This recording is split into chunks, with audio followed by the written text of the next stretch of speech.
चकलीचं भाजणीचं पीठ, 2 चमचे तीळ, 2 चमचे तिखट, गरम पाणी, तेल गरम करून घेतलेलं आहे. तेलाचं मोहन घालणार आहोत आपण.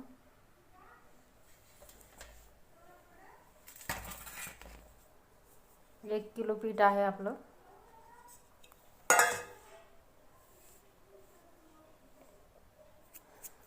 त्याच्यात तीळ टाकून घेणार आहोत आपण. 2 चमचे तीळ आहे ते. त्याच्यानंतर तिखट टाकून घेणार आहोत.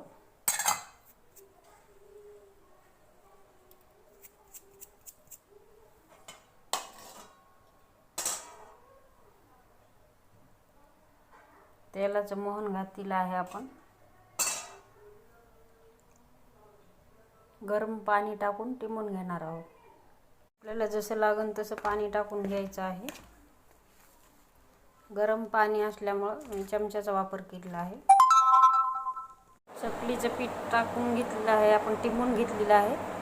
झाकून ठेवणार आहोत आपण थोडी वेळ वाफ दबायला. त्याच्यानंतर आपण चकल्या करणार आहोत. बघता तुम्ही, अजिबात तार तुटत नाही. किती छान झाली आहे चकली.